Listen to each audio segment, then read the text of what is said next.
Hey legends, welcome to the Virtus Performance Podcast. Now, today's episode is a little bit different. I don't have a guest on, unfortunately. I've just gotten back from a bit of a walk with Lucy, and during that walk I was kind of having to think about where we should take the podcast, what the plan is.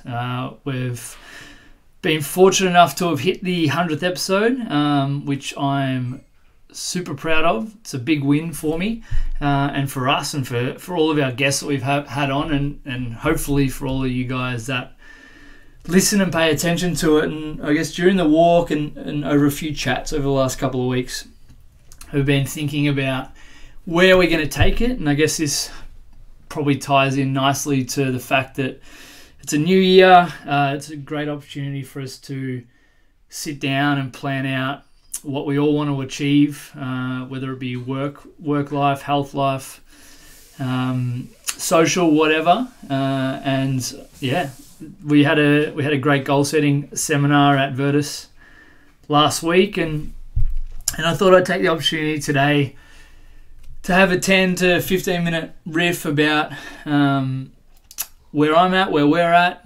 Hopefully this resonates with you guys a little bit. And for those of you who subscribe to the weekly wrap, the weekly email that gets sent out from the Virtus inbox, most of you would have, hopefully, I would like to think so, have read what I put in last week. But basically I put together on my 28th birthday a list of the 28 things that I know to be true. Now, this list has become a bit of a tradition for me to do on my birthday. I first started back in 2017, so this is year 3. And basically I write a list of back then it was 26, then last year it was 27, and this year it's 28 of the things that I think I know. I like the symbolism. That's from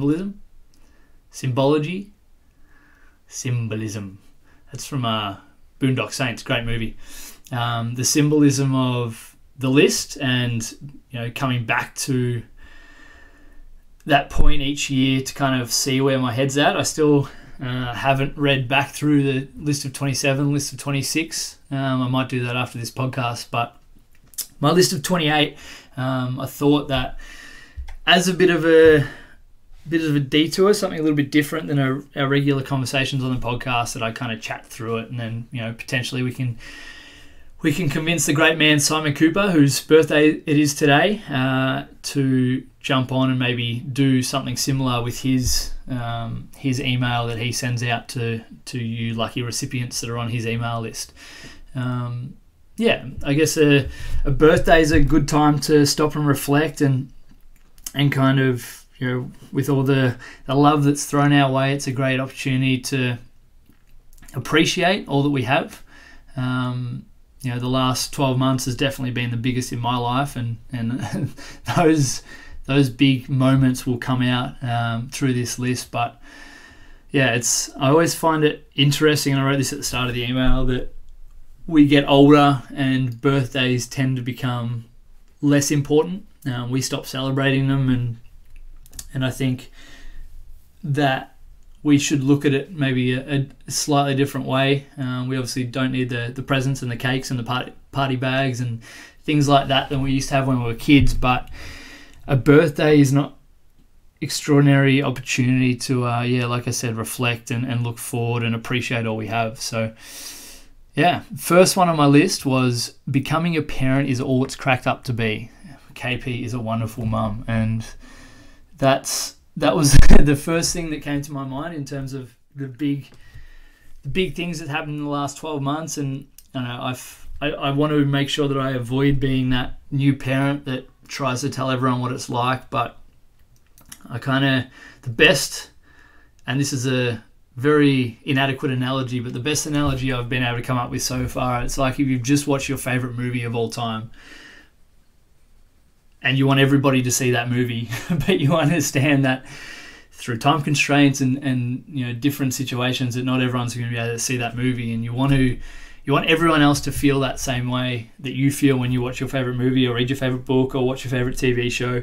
And I feel as though being a parent is really similar to that. It's something that now I want all my close friends that haven't had kids yet to experience it, partly so that we can go through that journey together, but on the other hand, so that they can experience what KP and I have been lucky enough to experience over the last, well, I guess it's 10, 11 months since we found out KP was pregnant, and then 6 weeks of glorious Lucy time, which has been incredible. And I just want to say that one of the reasons why it's been so incredible is because the immense amount of support we've got around us.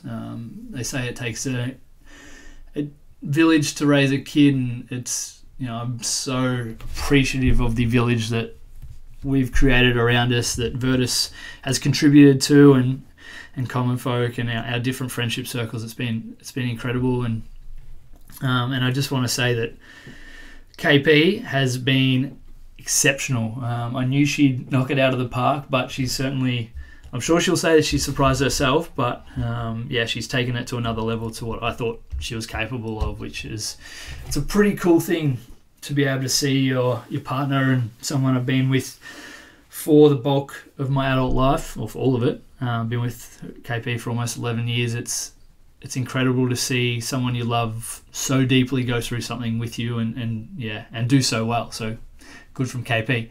I just realised that if I go through 27 more of these that long each, this is going to be longer than a 10-15 minute chat. But anyway, number 2, sincerity, kindness, integrity, love, and gumption are the big 5 personality traits I admire in others.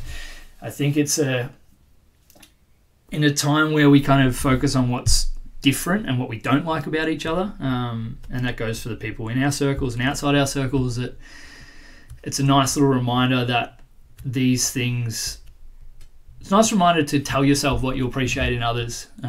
So then, one, you can try and act that way yourself, and you can be those things yourself, but at the same time you can kind of surround yourself with the people that you want to be around. And in sincerity, kindness, integrity, love, and gumption are the things that I guess I certainly want to surround myself with and want to surround Lucy with as she grows up. The next one, number 3, this is plucked from a book called Atomic Habits by James Clear, and it's a book that, if you like highlighting your books, you'll go through a couple of highlighters as you go through it. It's an incredible book to help you become the person you want to become. And this line is from about a third of the way through the book, and I've paraphrased a little bit, but you can become the person you want to be, but you'll have to prove it to yourself daily by doing the little things that person would do. So, if you want to be a person that's fit, or if you want to be a person that's good with money, then you prove it to yourself by doing those sessions and by budgeting and by saving. And then that habit over a period of time, and usually that period of time is much shorter than we think, that person becomes you as you exemplify that person. And I think it's so incredible that I find it a big responsibility, but we're incredibly grateful that we at Virtus are in a position where we get to talk to people about their biggest, wildest hopes, dreams, desires, and all that kind of stuff. And the biggest thing that I've noticed over the last 4 years at Virtus and 10 years in the industry is that the people that get where they want to get to, they become that person well before they actually achieve their goals. And it's incredibly important. The next one was work and rest are synergistically linked. And this is something that I wish I'd told myself 4 years ago when we started Virtus, that the more you work, the more you're going to have to rest. And it's something I'm still balancing on both sides of the coin. But if we can understand that to work hard, we need to rest hard. And if we rest, we need to make sure that we back it up with some work. Having a little bit of time off with Lucy, I definitely got stuck into the rest is best mantra and wasn't necessarily doing the work I needed to do. So, you'll get caught on both sides of that depending on what's going on in your world. But if we can understand that there's going to be a balance, then we can lean either way depending on what we need. And the next one is from Carl Paoli, number 5. I was listening to his daily check-in that he's doing at the start of 2020. I don't know how long he's doing it for, but one of the things he said that really resonated was, before pressing go on whatever you're doing, check that it will bring ROI and joy. So ROI and joy. So ROI is obviously return on investment. If you put time or money into something, you want to make sure that it's going to pay you back in some way. But the big thing, and it's definitely the way I try and live my life, is that you need to facilitate joy from that thing. If you love what you do, no matter whether it's work or training or watching the stock markets or whatever it may be, if you love what you do, even if it's hard work, you're going to keep going back to the well, and you're going to keep contributing to who you are and what you're trying to achieve. And I guess that comes with those last couple of points that I mentioned. Number 6, daily journaling is life improving, and this is something I couldn't emphasize anymore. I struggled with, I had the desire to journal, but I didn't have enough desire to actually get stuck into a habit until probably about 10 months of banging my head against the wall. And I don't know what it was that actually clicked, but the I guess structure that I use with it now is, I have a nice journal. They all look the same. I have a nice pen. I use the same pen for all my journals, and I number each page. So every day I write 1 page worth of a thought, a feeling. I kind of pull on threads and see where they go. And I think I'm 500 and something days in. I should really know that, seeing I write it down every day. But yeah, I'm 500 something days in, and it's an incredible habit that has improved the way, one, that I think about the world and the way I can process ideas and difficulties and challenges and things. But just as now I've got a body of work with, I think, about 7 full 240 page journals that are able to help me either reflect or look forward or plan for the things I want to achieve. The next one, number 7, solitude is independence. Use this superpower to navigate your way through the craziness of the attention-grabbing culture we live in. Obviously, everything we do at the minute is attention-grabbing, whether it be work or social media or friends and family wanting your time. If you have the capacity and ability to take a breath, take a break, and separate yourself from that craziness and give yourself some time to go inwards, then your life is going to be much more, you can have a bigger capacity to give when times are crazy, I think. Number 8, simplicity is an art form. I'm not going to add to that because it's very self-explanatory. Number 9, most of life's problems aren't technical. We know what we need to do, we just decide not to do it. Make the harder choice, change your story, do the thing. Now, this is one that it's easy to understand, but it's difficult to actually employ. Like, we know that from a technical perspective, if we want to lose weight, that we need to be in a calorie deficit. That's kind of step 1, and the only step. If we're in a calorie deficit, we'll lose weight. But the act of actually counting calories and staying consistent and maintaining that for long enough to actually make a difference, that's where we tend to fall down. Now, Lucy's crying, so I'm going to go check in on her, and then I'll be back. And we're back. Next one, number 10, before you start something, know what winning looks like. And this came directly out of the goal setting workshop we did the other week. Was most of us want to improve. Like, most of us are dissatisfied in some way, shape or form, and that's not a bad thing. I think I talk about it later in one of the points, but if we know what winning looks like, then we can reverse engineer our way to that. If whether it be a savings goal, an achievement goal, a weight loss goal, whatever, if we can reverse engineer it and we know what winning looks like, then we can adequately create not only a plan to get there, but also the daily habits that are going to change that. Next one, do hard things. Sign up for the marathon, start the business, commit to your thing, then figure out how to execute.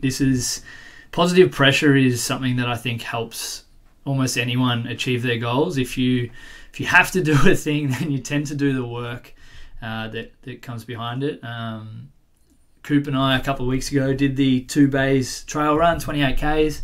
I'd run a marathon off a day's notice, which was a nice little ego kick, but also that was a hard thing that I had to buckle up and keep moving for 4.5 hours.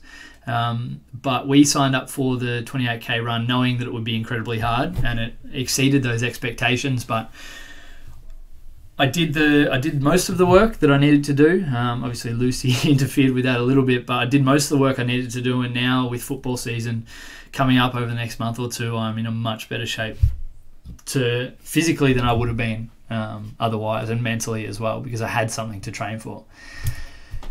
All great questions are life in paradoxes. All great questions in life are paradoxes. There's always going to be two sides to every story or every decision you make. If you spend more time at work, you're going to spend less time at home. And I think that's, if we understand that the things that we choose are the things that we choose, and that we can't have everything, then we give ourselves at least a little bit more capacity to appreciate what we do have and enjoy what we do have. It's okay to be able to see both sides of something and choose one. Just make your choice. This was when I started writing this list, so number 13, I was writing it, and then my laptop died and I lost half of the list because I didn't have my charger with me, and then the 3 people that had Macs at that table all had different chargers, which was a little frustrating. So Apple, Samsung, etc., get your shit together and create universal cables. The world does not need more adapters. Number 14, this is back on that point we were talking about before. You can both be dissatisfied with life and love yourself. Improvement does not need to come from self-loathing. I think we should all create a life where we're stoked to be a part of it, but also feel the need or the desire to improve the way things are. I'm sure life's great now, but if the world can create different technologies and different capacities to connect and things of that nature, then the world's going to be a better place in 5 years than it is now. And one thing that always irks me is that certain generations say, things were much harder in my day, and for me, and I think it should be for all of us, that should be the point. If we can create a better life for our kids and their kids and the generations that come after us, then we've done our job. We've contributed. One of the quotes I do love is that society becomes great when a man plants a tree that he knows he will not sit in the shade of. And that's something that I think we can all find ways to contribute to the world that's going to be gone, or that's going to be here long after we're gone. Leadership is hard. It's something that I definitely am aware of, and anyone involved in any team sport or a team situation at work, or understands that leadership is a choice, but at the same time it's almost a choice that you have to make if you want to improve what you're doing and you want to connect and grow together. Leadership isn't easy answers, it's hard decisions and hard conversations, and it's something that I'm doing my best to be better at in all the different situations that I'm a leader. And funnily enough, writing lists like this and writing in my journal, I feel as though helps me with my self-awareness, which hopefully will trickle down and help with my leadership capacity in all different areas. Number 16, life is chaos. You're responsible for building meaning and structure into it. I have an existential crisis about once every 10 days, and one of the things that keeps coming up, and you kind of think about the meaning of life and why we're here and all that kind of stuff, and I just think that I don't know if there's a meaning to it all. No one can know, and that's the kind of cool thing about thinking about these things. But I buy into the chaos theory that everything just happened and we're just making the best of it, and because of that we have the responsibility but also the opportunity to build a framework and structure to create a life that we want to live. We look at famous people and people that have seemingly made it, and they're no different to us, they're no smarter, they're just decided to believe in themselves to create the life they want to live. And I feel as though we can do exactly the same thing, whether it be contributing to a community, chasing your dreams, hitting your goals, doesn't really matter. But life is chaos. Number 17, everything worth having is going to take much longer to acquire it than you'd like to. This is just this is life. Good shit takes time, and we can set goals and plan it to take 6 months, and it takes 12. But unfortunately, a lot of people drop off at month 9. So know that if it's something you really want, that you're willing to work for, that it'll come. It'll just take time. The next one, number 18, hit your 10,000 steps a day. It'll make you a better person. I bought a watch just after footy season last year is to help me with my running. And one of the things that I've found to be the most benefit is my steps. Looking at my steps is just a check-in at, whether it be lunchtime or whether it be 9 a.m. in the morning or at 10 o'clock at night to go, okay, have I hit my steps today? And 10,000 is my aim. It's currently 3 o'clock and I'm at 11,500, so we're ticking boxes today. And I just think that if you hit 10,000 steps a day every day of the year, then whether your goal is to get fitter, stronger, healthier, lose weight, be happier, it's going to give you the tools to get there. It also means that if I miss a day, then I'd love for it to hit it every day, but I don't. I didn't hit it on Saturday. Actually, Saturday tends to be most of the time I don't hit it on a Saturday, but if I don't hit it, doesn't matter. I start the next day and make sure I hit the day after, which is, I guess, important for any goal, any target you have. Listening is better than talking.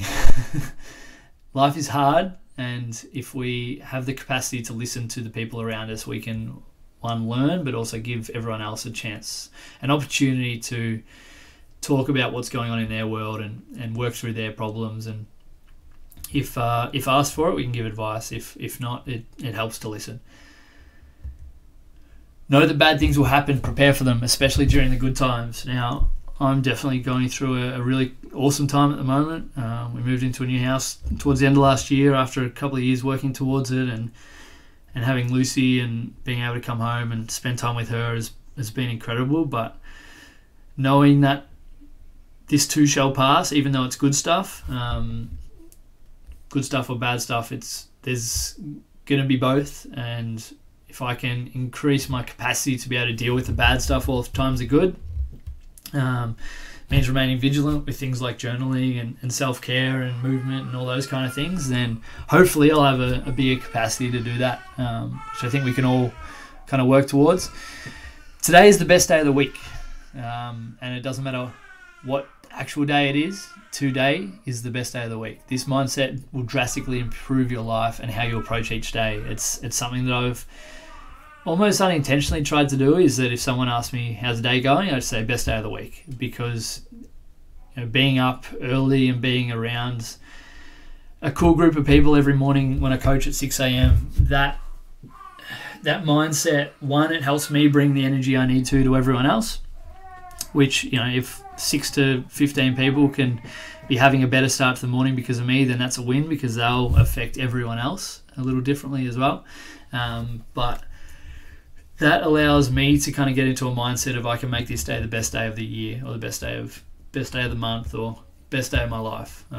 If we have that mindset, then you'll have many more good days than bad days. And the bad days, you'll realize, they're more so bad moments than bad days.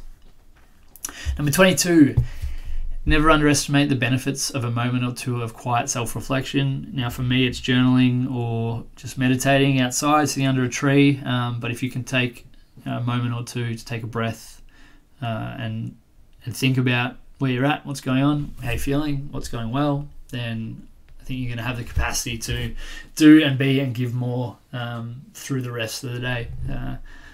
Going for walks, getting my steps up, going for walks with Lucy, this helps immensely. Be reliable and be consistent. Two of the best things you can do for yourself, for your future self, and for the people around you is to be reliable and be consistent. If you know what you're going to get, people know what you're going to give, then you're going to be contributing to something that's much, much bigger than just the present moment. You'll never regret committing the time to understand how something works. Now, this is something that I'm not a very engineered, mechanically minded person. Usually I'm just like, yeah, that thing works, I'm happy with that. But what I've realized through trying to fix a few things and trying to become a little bit more of a handyman in certain ways. I'm still horrible, but we're working on it. Is that if you stop and we have a world of information at our fingertips with our phones and everything now. If you stop and just give yourself time to kind of go, okay, well, how does this thing work? Like, one thing, I'm staring at a microphone right now and I have no idea how it works, so maybe I'll Google that later. But if I understand that, then it's just another jigsaw puzzle to how the universe works, and no doubt that if you understand how one thing works, it'll help with your understanding with something else. Problem-solving ability and your capacity grows that little bit bigger. Trust and willingness are imperative for any group progress. Now, you can think of a small group, like it might be a relationship, or it might be a group of friends or work or a team, or you can think bigger collective group, whether it be everyone in Mornington or whether it be everyone in Victoria or Australia or the world. We need to have trust and willingness in our ability to both contribute and to do the work, and that when things are great, that we're all going to chip in, and then when things are bad, we're all going to be there to support each other. And I think it's really important that if we trust each other and have willingness to commit, then things will be better. Number 26, find things in life that are a means within themselves. I think we all, and it's something that I work on, is trying to figure out the meaning of life, but for me, it's more so the understanding the universe a little bit better. I think, and this is the best answer that I've come up with / read so far, is that the meaning of life is because you can figure out whatever meaning you want to assign to it. And if we can do things that have meaning and that fulfill us, then the meaning doesn't necessarily matter too much because we're creating our own. Number 27, I'm an incredibly biased individual. Actually, I think we all are. I know I'm biased. I see things through one perspective. And if anything, I hope that things like this podcast and the weekly wrap and being able to listen to different people allows us to see things from a slightly different perspective. We all assume that what we see in the sky is the same. We assume that we look at colours the same way. We assume that we hear things the same way, but at the end of the day, we all have a different lens through which we view the world, and it's important to realise that and remember that and understand that everybody looks at the same situation a little bit differently. And I think that helps us. It should help us be a little bit more empathetic to what everyone else is going through.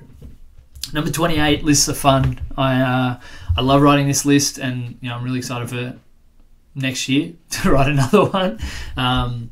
And I hope all of you guys that listen to this enjoyed this kind of format of kind of me riffing and talking rubbish. And I use the list as something to provide a little bit of structure and framework to it. But if you enjoyed it, then maybe we can do a few more. That's it from me. Be amazing. At the end of the list, at the end of my email, I write a little quote. Here's the quote for this one: "The older you get, the deeper the love you need." Leonard Cohen. Be amazing, guys. Have a great day.